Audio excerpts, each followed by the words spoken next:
10 terrifying park ranger Appalachian encounters, true horror stories that will haunt you. Story 1, The Echo of Lost Breath. I'd been a ranger in the Pisgah National Forest for 12 years. I knew the weight of every season, the particular silence that falls when the fog rolls up the Blue Ridge like a slow tide. The night this happened, I was running a solo patrol on a neglected spur of the Mountains to Sea Trail, miles from the nearest road, double-checking a report of wildfire smoke that had turned out to be nothing. The air was wet and heavy, the kind of damp that carries sound in odd ways. My boots crunched on loose gravel in a steady rhythm that became, after a while, a form of meditation. Then from the dense rhododendron to my left I heard my own name, not shouted, breathed, the exact tender inflection of my late wife, Marion, who had died of cancer 7 years earlier and had never once set foot in these mountains. I froze, the beam of my flashlight trembled across the wet leaves. Marion, the name fell out of my mouth before reason could stop it. The voice came again from behind a massive tulip poplar 20 yards off the trail. "Help me, Tom, I'm so lost." Every grain of her voice was present, the way she softened the O, the slight rasp from years of teaching. My heart punched against my ribs because I knew, rationally, this was impossible. But the voice was more than a mimic. It carried the specific weight of our shared mornings, the cadence she used only when waking from a nightmare. I started toward the poplar, my training screaming at me to stop. The first oddity was my flashlight. 10 steps off the trail, the beam began to dim, not like a failing battery but like light being actively absorbed by the air itself. The world ahead took on the quality of an underexposed photograph, all grainy greys and blacks. The second oddity was the temperature. I walked through a wall of cold that didn't belong to any Appalachian night, a cold that had its own presence, as if I had stepped into a freezer that was breathing. My exhales turned to crystalline clouds that hung in the air too long, slowly twisting into shapes that were almost words before dissolving. The third oddity was the silence that fell as I approached the tree. No crickets, no wind, not even the sound of my own footsteps on the moss, which now seemed to swallow all noise. I could hear only the voice, calling my name at precise 10-second intervals, always from directly behind the trunk. I circled the poplar, the voice should have been right there, but there was nothing. No Marion, no speaker, no obvious source, just a patch of ground covered in pine needles and a few scattered stones. But the voice continued, now emanating from the trunk itself, a muffled murmur like someone speaking from inside the wood. I pressed my palm against the bark. It was warm, thrumming. And beneath my hand I felt, unmistakably, a second pulse. Not my own heartbeat, but a slower, deeper rhythm that synced, for 3 beats, with my own before pulling ahead, as if the tree itself had a circulatory system that was learning me. That was when I saw the handprint. It was pressed into the bark about chest high, clearly made by a human hand but far too slender, the fingers elongated to an impossible degree, each digit ending in a small, neat puncture where the wood was blackened and damp. The fingers were arranged in a position of a gentle wave, a casual greeting frozen in cellulose. There were no other signs of disturbance, no tool marks. It looked as if someone had simply pushed their hand into the solid trunk as if it were wet clay, and the tree had closed around the gesture. I measured it against my own palm. The fingers extended 4 inches beyond mine, and there were too many knuckles. I stepped back and the voice changed. It wasn't just Marion anymore. It started cycling through a library of sounds, a baby's coo, a dog whimpering, a radio where the report I remembered from my childhood, my own voice saying, "This is Ranger Tom Mitchell, badge 4407 from a training recording I'd made years ago." Each sound was flawless, a perfect reproduction that seemed to be pulled directly from my auditory memory. The source was now moving. I could track it only by the way the pressure in my ears shifted, a moving point of wrongness that circled me slowly, 12 feet out, in the utter dark beyond my failing light. It never showed itself. When I swept the beam, the light simply seemed to fall short, swallowed by a patch of air that refused to illuminate, as if the dark itself had density and intent. I started back toward the trail, walking quickly, refusing to run. The forest had changed. My own footprints in the moss were going the wrong direction, as if I'd passed through this spot from the opposite side moments earlier. I found my bandana tied in a knot around a low branch, soaking wet, although I'd kept it in my pocket. It smelled of Marion's perfume, vanilla and sandalwood, a scent that had faded from all her clothes years ago. I dropped it as if it had burned me. The voice, now a breathy, eager whisper, followed at a constant distance, just beyond the edge of perception, saying nothing but my name over and over, in every voice I'd ever loved or feared. Then the objects began to appear in my path. A single baby shoe, weathered but clean, placed upright on a rock. A Polaroid photo of me and Marion on our wedding day, a copy I had burned in a fire pit 5 years after her death. Its edges were singed, but the image was intact except for my face, which was smudged into a grey blur. A pocket watch that had belonged to my grandfather, stopped at 3:17, the exact time Marion had died in a hospital room miles from here. None of these things should have existed in this forest. or at all. Each one was laid precisely in the center of the trail, as if placed by a curator who understood the geography of my grief and was building an exhibit just for me. I made it to my truck after what felt like hours, though my watch claimed only 17 minutes had passed. The vehicle was covered in a fine white dust that I first mistook for ash, but which tasted like salt when I licked my thumb to test it. The driver's side door was unlocked, though I was certain I'd locked it. On the seat sat a small, smooth river stone I had given Marion as a paperweight a decade ago. It was warm, as if it had been clutched in someone's hand for a very long time. I threw it out the window and started the engine. Driving down the fire road, my headlights caught a section of fog that refused to swirl. The rest of the mist churned in the wind, but this one vertical column remained perfectly still, a pillar of vapor the approximate height of a person but lacking any features. No head, no limbs, just a narrow, upright smear of denser air that ate the light. I stopped the truck, and the column didn't move, but the pressure on my sternum returned, that sense of being examined by something with an infinite and patient attention. The headlights flickered once, twice. The radio, which I hadn't touched, hissed to life and played a half-second of static that resolved into a single word. My name in Marion's voice stretched like warm taffy. Then the column simply wasn't there. No dispersal, no retreat. It was present, then absent, like a thought interrupted. I floored the accelerator and didn't look back. The next morning I returned with 2 other rangers. The trail was exactly as it should be, unremarkable, peaceful. No handprint on the poplar, no objects on the path, no salt on the truck. But I found a single human molar lying on my hood, the roots still pink with flesh that wasn't mine. It was worn smooth on one side, the way Marion's had been from years of grinding her teeth in her sleep. Dental records later confirmed it was hers. She had been cremated. Her ashes were in an urn in my sister's house in Ohio. I still hear her voice on rainy nights, whispering my name not from the forest but from inside the cabin, from the crawlspace, the attic, the empty guest room. It never says anything else. Just my name, breathed in that tender, specific way, waiting for me to answer. I haven't yet, but lately I've started finding small, smooth river stones in my pockets that I don't remember putting there. Each one is warm when I pull it out and carries the faint, vanishing scent of vanilla. I keep them in a jar by the door and I count them every morning. The number changes. Sometimes there are 7, sometimes 9. Yesterday there were 13, arranged in a small, neat spiral that I absolutely did not make. Story 2, The Staircase in the Laurel. I was assigned to a search and rescue team combing the Nantahala backcountry for a family of 3, the Aldridges, who had vanished from a well-marked loop trail 4 days earlier. We'd been out for 2 solid days, grid-walking every drainage. Calling their names until our throats scraped raw, we found the usual scatter: a granola bar wrapper, a worn shoelace, a single child's mitten damp with dew. No signs of struggle. No scent for the dogs to follow, as if the family had simply stepped off the earth. On the 3rd morning, a fog settled so thick I could barely see my boots. The team decided to wait it out, but I had a gnawing pull, a certainty that something was being hidden in the murk. I told them I'd check a steep drainage that the topo map marked as a gentle slope, a cartographic lie that had bothered me since we arrived. I went alone. The laurel was so dense I had to crawl through tunnels of slick, waxy leaves, the branches twisting together overhead like clasped fingers. The air grew colder with every yard, not the fresh cold of mountain morning, but a dead, refrigerated stillness that made my sweat feel like ice water. The fog thickened until it became almost fibrous, clinging to my sleeves in wet threads. I broke into a clearing that shouldn't have existed. The trees stopped in a perfect circle, as if the forest had drawn back in revulsion. In the center stood the staircase. It was a grand spiral staircase made of stone that gleamed like wet graphite, winding up to a height of about 30 feet and then ending in nothing. No platform, no ruin, just an elegant curve of steps that twisted into empty air.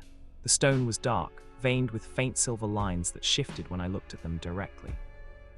Moss clung to the rises in patterns that almost formed letters, almost spelled words I could nearly read before my eyes slid off them.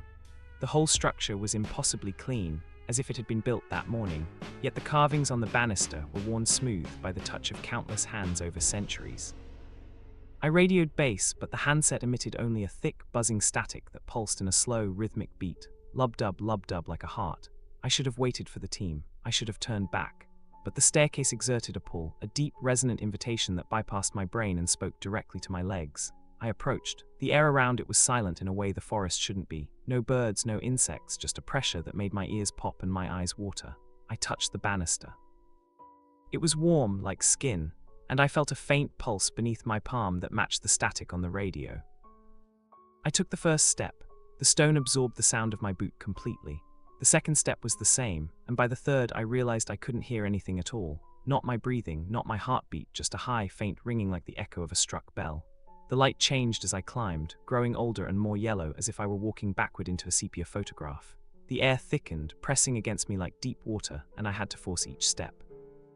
When I reached the top, I looked down at the clearing below, and that's when I saw myself still standing at the bottom, frozen with one foot on the first step, looking up with blank, milky eyes. That other version of me didn't move, but its mouth was open in a scream that made no sound. Then I saw the family. They were inside the staircase's spiral, not on the steps but woven into the stone itself, their bodies flattened and stretched like pressed flowers. Their skin had the same dark gleam as the rock, and their faces were contorted in expressions of eternal, silent terror. The youngest girl, Emma, aged 7, I'd seen her photo on the missing poster, was the only one who could move. She turned her head toward me, the motion accompanied by a sound like grinding stone. Her eyes were polished obsidian. She opened a mouth filled with dust and whispered, in a voice that seemed to come from beneath the earth, "Don't let it count the steps." The staircase shuddered. The steps beneath my feet began to multiply downward, more and more spirals unspooling into a depth that hadn't been there before. I understood with a clarity that bypassed logic that if I descended, I would never stop. I would walk those steps forever and something would count each one, and when it reached a certain number, I would become part of the stone like the others. I jumped, not down the stairs, but outward into the empty air beside the spiral. For a sickening moment I fell, and then I was on the ground, the wind knocked out of me, the fog swirling in my eyes. I don't remember the descent. I woke at dusk, lying in the Laurel, my uniform soaked with a black, viscous fluid that smelled like ozone and old copper. The staircase was gone. The clearing was just a clearing. My radio worked, crackling with my team's worried voices. They found me an hour later, babbling about stone and skin. They assumed dehydration and exhaustion. I didn't correct them. But every night since, I count my steps before bed. Brushing my teeth, 1, 2, 3. Walking to the closet, 4, 5, 6. If I reach a multiple of 7, I have to start over, because if I don't, I hear the grinding of stone growing somewhere in the house, spiraling upward into a dark I cannot see. Last month, I found a small chip of polished graphite on my pillow. It was warm, and when I pressed it to my ear, I could hear a voice, very far away, still counting. Story 3, The Hunger in the Snow. Deep winter, I was stationed alone at an unmanned fire lookout north of the Smokies. A tiny cabin bolted atop a 50-foot steel tower, accessible only by a ladder that rattled in the wind. My job was simple: monitor the barometric pressure, report trail conditions, and keep the equipment from freezing. The snow came in sideways for 3 straight days, piling drifts 6 feet high against the tower's legs. The world outside became a blank white void, and the isolation settled over me like a second skin. The third night, the wind died completely. That was the first wrong thing. In a blizzard, the wind never just stops. The silence was immense, pressing against the cabin windows like a held breath. Then I heard it, a child crying, a thin, reedy wail that drifted up from the snow below, circling the tower again and again. My first thought was a lost hiker, a kid separated from a family group, but no one had been reported on any trail within 20 miles. I grabbed my spotlight and aimed it down through the icy window. The beam caught a shape moving between the drifts, hunched and pale. It raised a hand, and I saw it had too many joints in each finger, the digits bending backward like spider legs as it beckoned. I radioed the district office, but the storm had cut the line days ago. The crying continued for hours, shifting subtly over time. It became less like a child and more like a recording of a child, with tiny glitches, a skip, a stutter, a moment where the pitch dropped into something guttural before snapping back. Around midnight, it changed into a low, clucking laugh that vibrated through the steel frame of the tower, making the pots rattle in the sink. Then I heard the lock on the ground-level hatch click open. The cabin had one entrance, a heavy steel door in the floor, and I'd secured it with a deadbolt and a chain. I heard the chain scrape, heard something thin and wet squeeze beneath the door, and then the hatch in the corner of my cabin began to lift. I grabbed my sidearm and pressed myself into the corner behind the wood stove, the only source of heat. The hatch rose slowly, fingernails, black, overgrown and curled like old wood shavings, curling around the edge. The creature pulled itself up in sections, joints bending the wrong way, its body so emaciated I could see the bones shifting beneath skin the color of old tallow. Its skull was elongated deer-like, and bore antlers of bare, bloody bone that scraped the ceiling. Its eyes were deep-set and glowed with a yellow, jaundiced light. The smell hit me next: rotted venison, copper, and something sweetly foul like decayed flowers. It spoke without moving its lipless mouth. The voice was inside my head, calm and conversational, using my own inner monologue against me. "You are so warm inside," it said. "So much heat. I have been cold for so many winters, Ranger. Let me in and I will make it quick." I fired 3 shots into its chest. The bullets passed through as if hitting ash, leaving smoldering holes that sealed themselves with a wisp of frost. It smiled and its jaw unhinged vertically, revealing a gullet that descended into an absolute darkness full of tiny, chittering sounds, teeth or tongues or both. I remembered the old Cherokee stories my grandmother told me as a child, the ones I'd dismissed as folklore. Spearfinger, the liver eater, the thing that starves but can never die. It wasn't a legend. It was in my cabin. It was hungry. It had been waiting for someone to be alone in the deep cold, where the veil between the world and the old world thins to nothing. Desperate, I threw a lit kerosene lamp at it. The flame caught its papery skin, and it shrieked, a sound that shattered the window and made my ears bleed. The cold roared in through the broken glass, and the creature folded backward down the hatch like a reverse spider, trailing black smoke that smelled of burnt hair. The crying stopped. I fed the stove until the cabin was an inferno, the heat so intense the paint blistered on the walls. At dawn, I climbed down and found tracks. Not footprints, but long, sweeping drag marks that led into the deepest drifts, and then simply stopped, as if the thing had leaped into the sky or been absorbed by the snow itself. I was airlifted out that afternoon. I never spent another winter at that tower, never took another solo posting in the cold months, but whenever the temperature drops below 0, I hear a child crying in the chimney flue. The sound is patient, endless, and I know it's still hungry, still out there in the blizzards, waiting for the next person to be very cold and very alone. Story 4, The Not-Deer of Balsam Gap. Ranger Kerry and I were patrolling the Blue Ridge Parkway at dusk, checking for illegal campfires along the high balds. The sun had just dropped behind the ridge, and the world was that bruised purple color that makes everything look slightly unreal.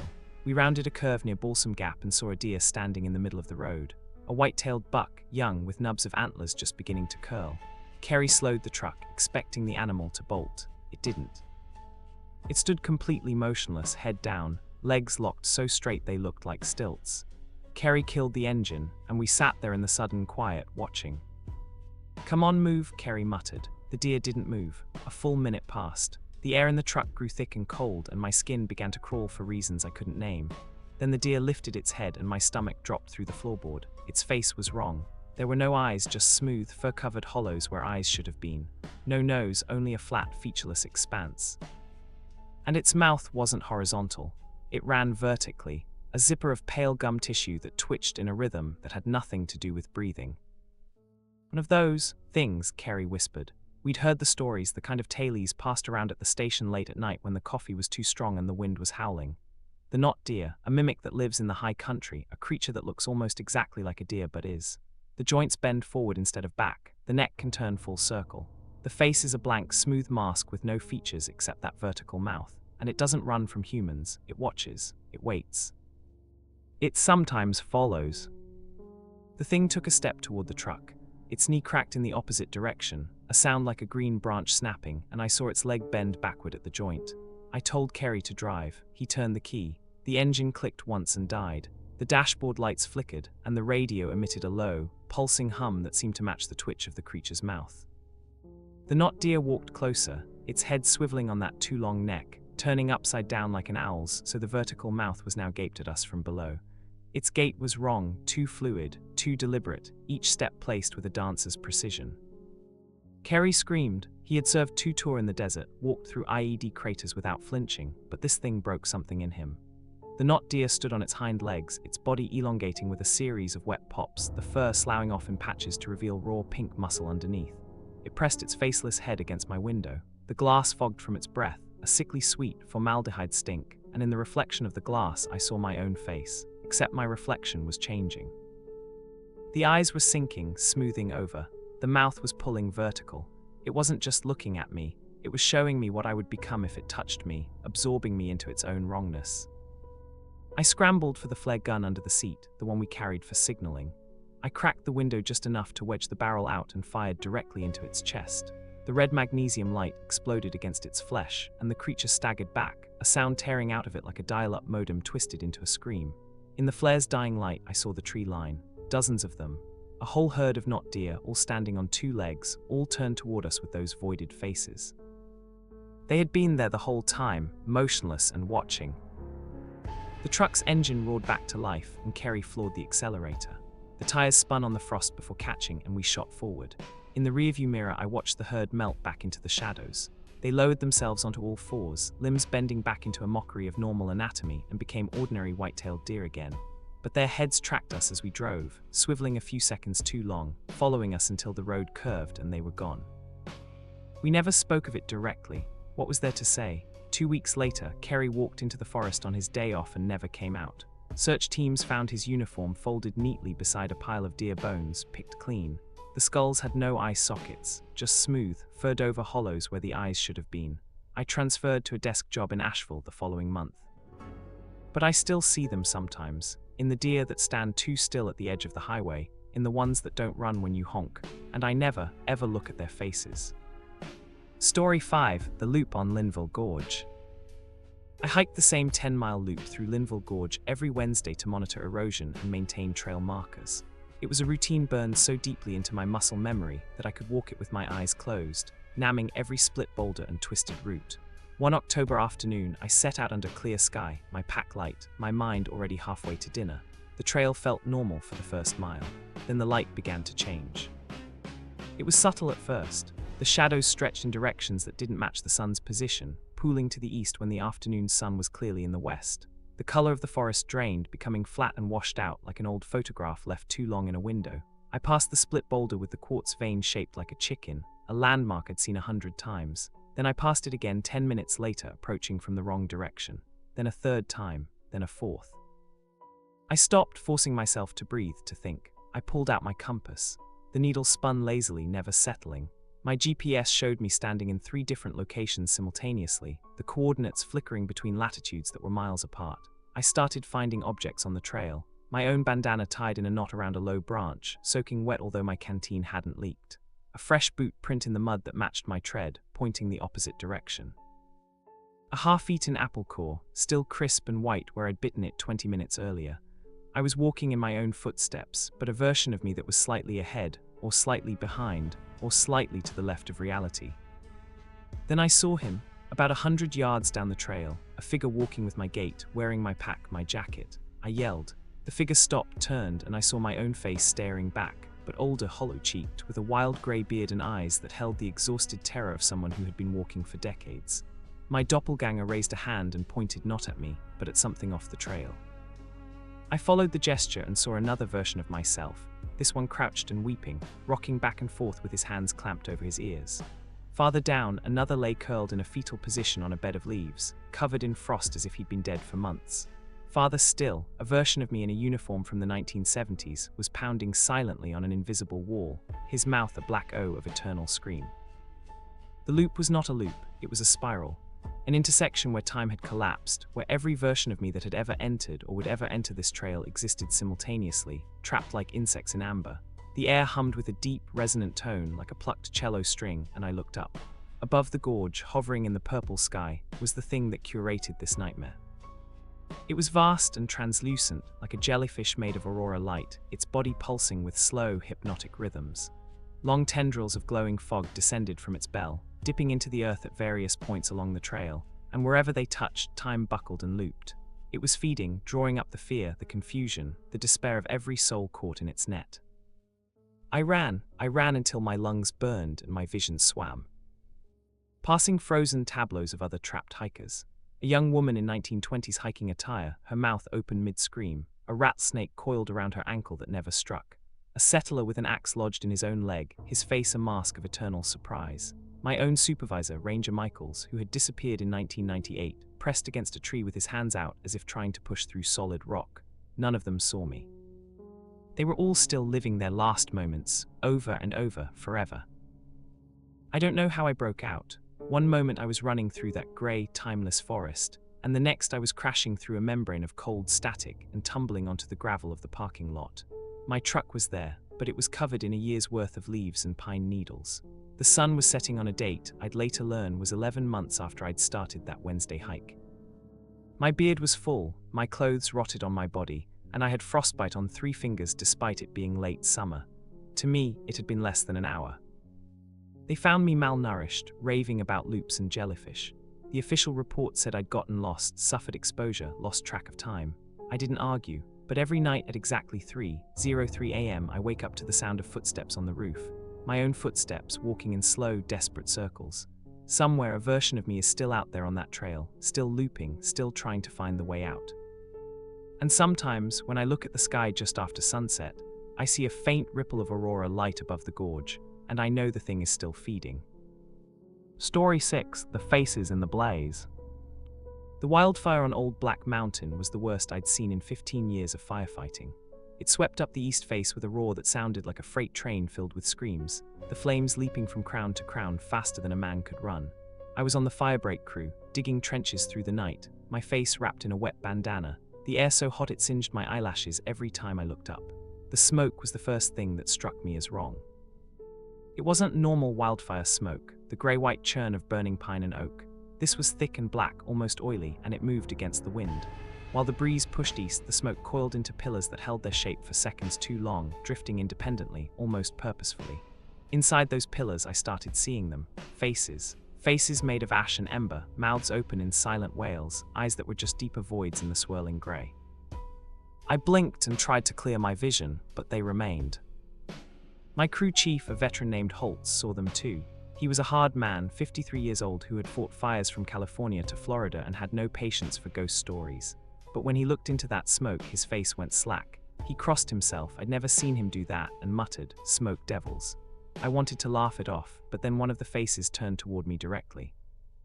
It smiled, a slow, deliberate expression, and pressed a finger of soot against its lipless mouth. Hushing me, the faces began to whisper, a sound that cut through the roar of the fire, a guttural, clicking language that felt older than any human tongue. Every time a face drifted past, the temperature around us plummeted for a split second, leaving actual frost on our yellow Nomex shirts despite the inferno raging 50 yards away. Holtz ordered a retreat, but the smoke had shifted. It was surrounding us now, a wall of black pillars that moved with the slow, deliberate intelligence of a hunting pack.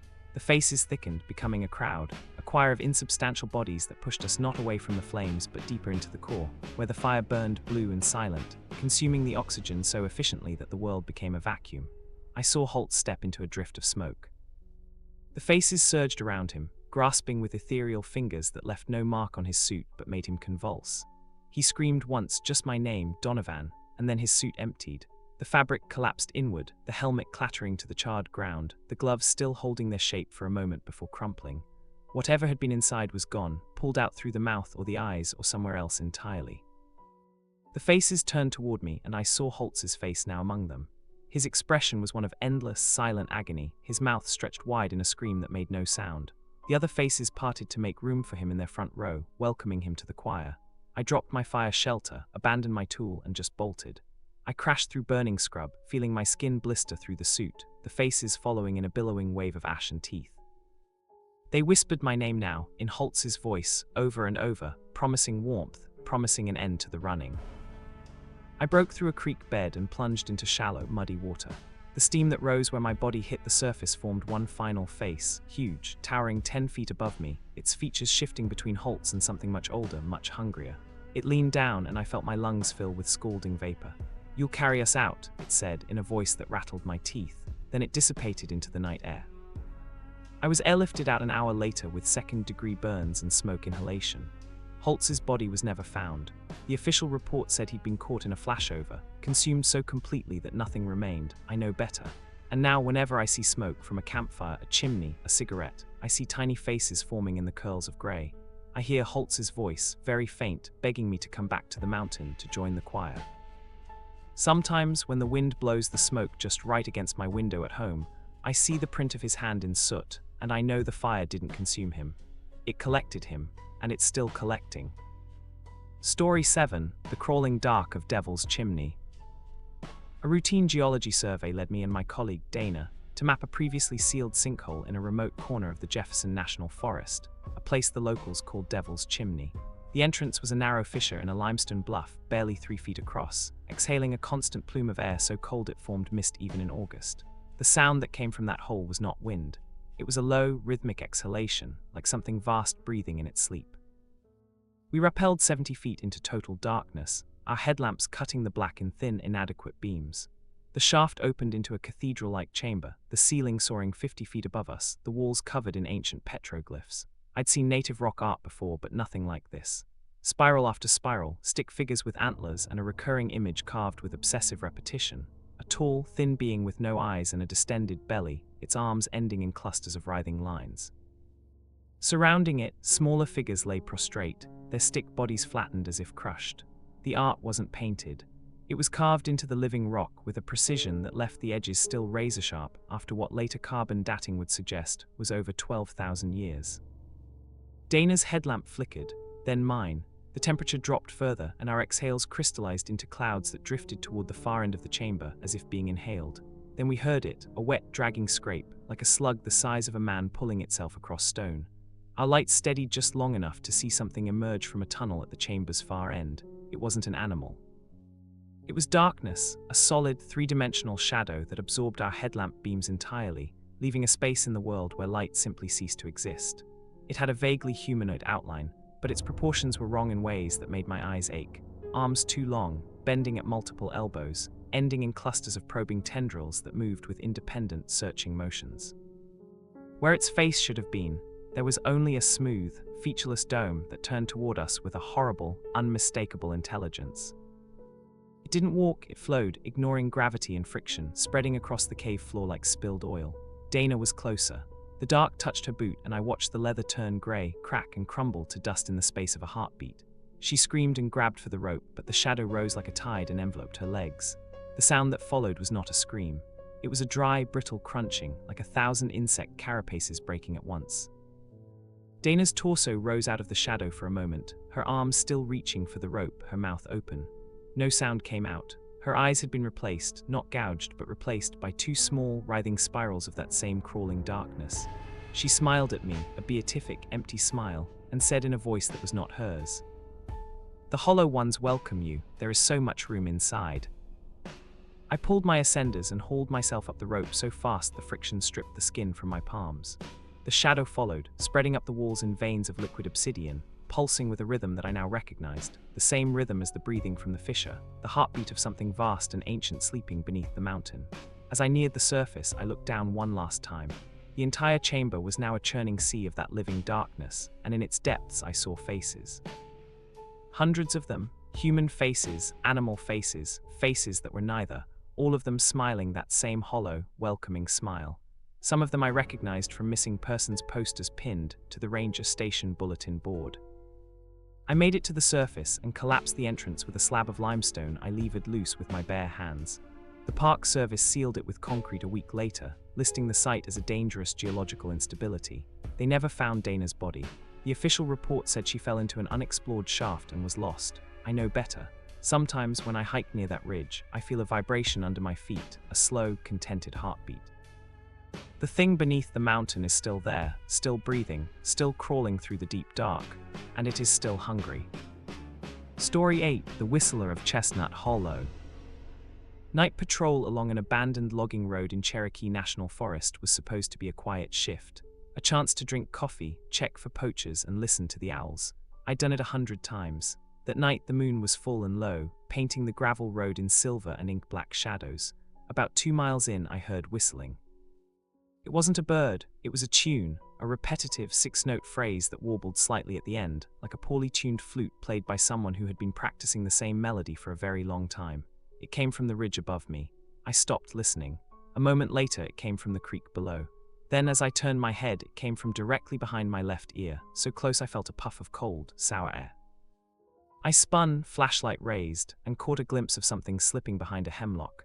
It was tall, easily 7 feet, unnaturally thin, and it moved with a boneless, jerking fluidity, like a marionette controlled by an impatient child. I drew my weapon, standard procedure for large animal encounters, though I knew this was no bear. "Park Ranger, identify yourself," my voice echoed flatly off the trees. The whistling stopped.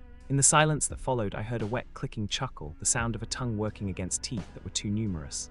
Then a voice, a perfect, friendly tenor that said, "Sorry, officer, just out for a walk." The words were polite, almost folksy, but they came from a direction that didn't match the hemlock. And when the figure stepped into my flashlight's halo, I saw that its mouth didn't move, because it had no mouth. Where the eyes, nose, and mouth should have been, There was only a smooth, waxy patch of skin stretched tight over an elongated skull. The voice came from somewhere inside, a vibration that made the skin ripple like the surface of a pond. The thing wore a wide-brimmed hat and a heavy canvas coat, both caked with decades of dirt and what looked, in the beam's harsh light, very much like dried blood. It lifted one long arm, too many joints, the fingers tapered to points, and pointed at me with a gesture that was almost playful. I fired a warning shot into the ground near its feet. The creature didn't flinch. It tilted its head, a curious bird-like motion, and began to whistle that same six-note tune again.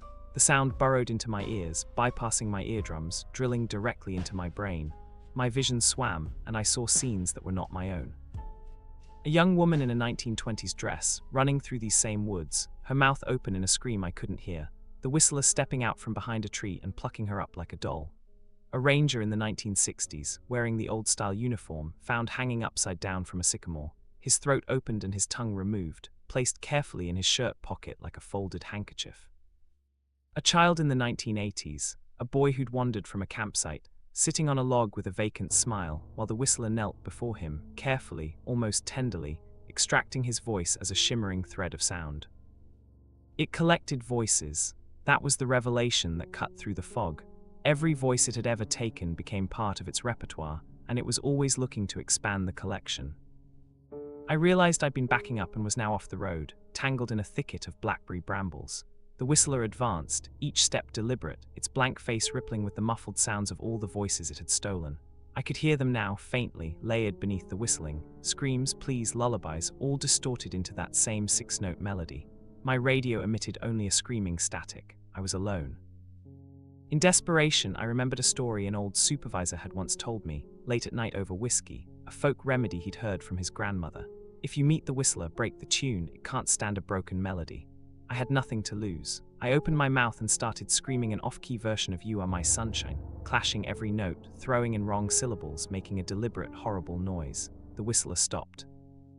It tilted its blank head the other way, and the waxy face split vertically down the middle, revealing a lamprey-like maw of concentric teeth that vibrated with a frequency that made my teeth ache.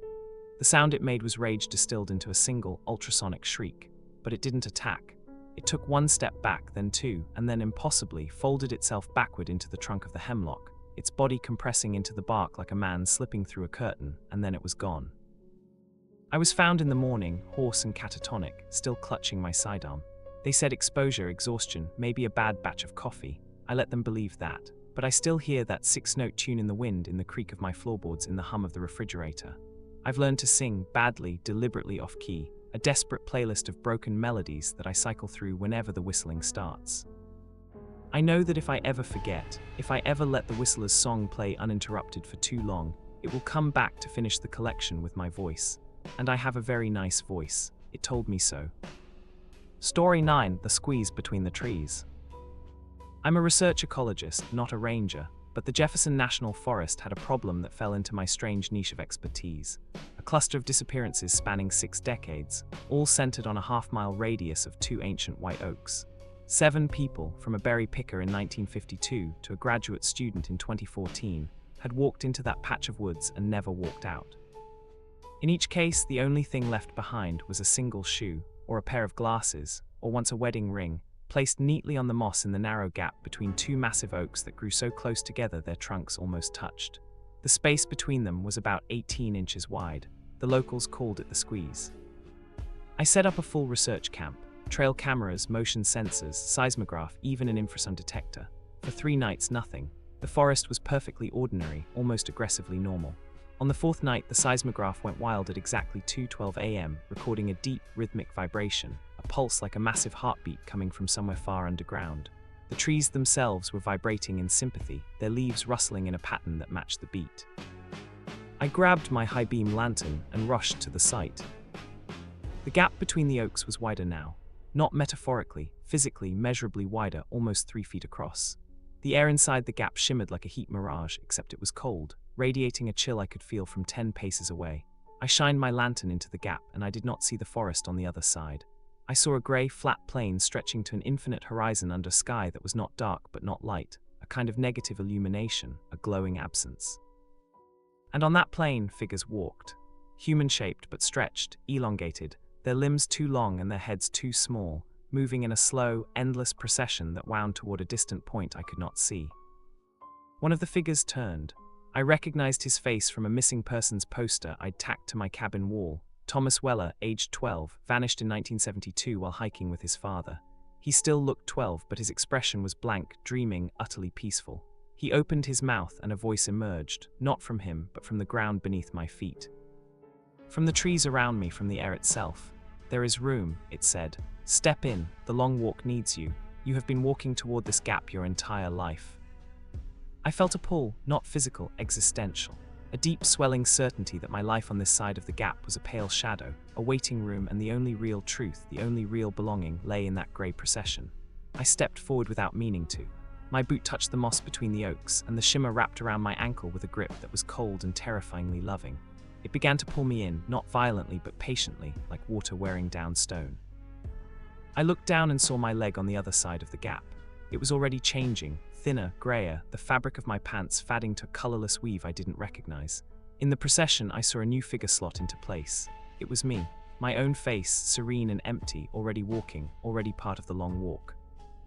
I screamed. I threw my weight backward, grabbing a root with both hands, feeling the pull intensify. The heartbeat from underground became deafening, shaking the trees, and the gap began to widen further, the oaks groaning as they were pushed apart. I saw Thomas Weller and the others turn toward me, their empty eyes somehow pleading, and I understood that they were not at peace. They were trapped. They had been walking that grey plain for decades, and they would walk it forever, and they wanted me to join them not out of malice, but out of a loneliness so vast it had become its own gravity. I don't know how I broke free. One moment I was being pulled in two, the next I was lying on my back in wet leaves, gasping, my leg on fire with cold. The gap was 18 inches again. The sun was rising. My research partner found me at dawn, my left leg black with frostbite and my hair streaked white, though I was only 34 years old. They amputated 2 toes. The oaks were normal, silent, unremarkable. But when they cut the frostbitten boot off my leg, they found something underneath. A piece of grey cloth, woven from fibers that didn't match any known material, fibers that shifted and squirmed when you looked at them under a microscope, as if they were still, very slowly, walking. I left field research. I teach now from a classroom with fluorescent lights and no windows, but I still feel the pull sometimes, a gentle tug in my chest, especially at 2:12 a.m. I know that a version of me is still out there on that grey plain, still walking in that endless line, and every few years when someone new vanishes near those oaks, I feel the procession pause to make room. The gap is patient. It doesn't need to chase. It just needs you to walk between the right 2 trees, at the right moment, when you're not paying attention to the way the air shimmers. Story 10, The Knock at the Outpost. I was stationed in a small ranger outpost deep in the Mount Rogers backcountry, a 2-room cabin with reinforced doors and shuttered windows, built to withstand the brutal winter storms that roared down off the high balds. It was meant to be a safe shelter, a place where a ranger could ride out a blizzard in relative comfort. One night in late November, the storm hit. The wind howled like a living thing, shaking the walls, and the snow piled against the door in drifts that groaned with every fresh gust. At 11:30 p.m., a frantic knocking started. "Please, please, I'm lost, my daughter is out here." A woman's voice, hysterical, cracking with desperation. Behind it, I could hear a child wailing, a high, terrified shriek that cut through the wind. Every instinct I had as a human being, as a ranger sworn to help, screamed at me to open the door. Protocol said no, never open the door without visual confirmation, not in a storm, not at night, not this far from backup. But I checked the peephole, and the woman on the porch looked real enough. Soaked, shivering, her face twisted with genuine terror, clutching a blanket-wrapped bundle that squirmed and cried. I unlocked the deadbolt. I opened the door. She rushed in, collapsing on the floor in a heap of wet wool and sobbing, clutching the bundle to her chest. I latched the door behind her and turned to help, and in that split second, something cold walked up my spine. The crying from the bundle didn't change pitch when she moved. It was identical, looped, a perfect, unvarying recording that repeated exactly every 4 seconds. The woman looked up at me and her face shifted. The skin rippled like the surface of milk, the features sliding sideways, and I saw what was underneath. A long snout, black gums, eyes the color of a deep bruise, and a smile that held far too many teeth. It was wearing her face like a mask that hadn't quite set. It rose, joints cracking backward, and the blanket fell away. The bundle wasn't a child. It was a lump of moss, woven with tiny bones and a small carved fetish of twisted wood that vibrated with the crying sound, emitting it through a slit that pulsed like a throat. The skinwalker's voice changed from a woman's sob to a deep, gravelly chortle that rattled the windows. "You let me in," it said, tasting the words. "You gave me your threshold. Your home is my home now. And when the storm passes, I will wear you out of here, and no one will ever know." It lunged. I dove behind the heavy oak table that served as my desk, and its claws, long, black, curved like fishhooks, raked across the wood, peeling up curls of oak like wet paper. I scrambled for the bear spray on my belt and emptied the entire canister into its face. The skinwalker shrieked, a sound that cracked the windowpane, and its stolen face sloughed off entirely, revealing the skull of something prehistoric and profoundly wrong, a long, wolfish muzzle, but with the eyes of a thinking, malevolent intelligence. It retreated to a corner, not in pain, but in amusement. It wiped the bear spray from its face with one long-fingered hand and laughed. The laugh was my own, a perfect mimic of my nervous chuckle. The night became a siege. It played with me. It knocked on walls from the inside, from the attic crawlspace where nothing larger than a raccoon could fit. It called my name from every corner of the cabin in voices I knew, my mother, my ex-wife, my childhood best friend who drowned when we were 16. It recounted childhood memories I'd never told anyone, the time I cheated on a spelling test, the name of my first dog, the secret I'd whispered to a priest at age 10. It wanted me terrified, my fear a marinade that would season the skin it intended to steal. "Fear makes the skin supple," it told me in my own voice. "You're going to fit me beautifully." I spent the night behind that oak table, clutching an axe, watching the thing pace the cabin's perimeter. It never attacked directly after that first lunge, it just talked. It told me stories about the other rangers who had stayed in this outpost over the decades, the ones who had offered their thresholds and were never seen again. It described the way it had worn each of them, the particular fit of their skins, the way their families had noticed something a little off, but never enough to question. At dawn, as the first grey light bled through the shuttered windows, the skinwalker stood in the center of the room and smiled. The storm was dying. "Another storm tonight," it said almost cheerfully. "And the night after that. I have time, you'll tire, they always do." Then it folded inward, collapsing into a pile of dead leaves, beetle shells, and a single crow feather that spun slowly on the floorboards. I didn't wait. I burst out of that cabin and ran 7 miles through waist-deep snow to the nearest road, arriving half-dead with hypothermia. The search team that went back for my gear found no tracks but mine in the snow around the cabin. No dead leaves, no crow feather. They assumed I'd suffered a psychological break from isolation. I resigned that winter and moved to a city apartment on the 12th floor, a place with no threshold to speak of, no way for anything to be invited in. Last week during a thunderstorm, I heard a knock at the door. 3 soft, polite raps. Then my own voice from the hallway beyond. "Please, I'm lost, let me in." I haven't opened the door yet, I've barricaded it with a bookshelf. But the knocking gets louder every night, and sometimes when I'm lying in bed, I hear something breathing on the other side of the wall, patient and endless, waiting for me to make the same mistake twice.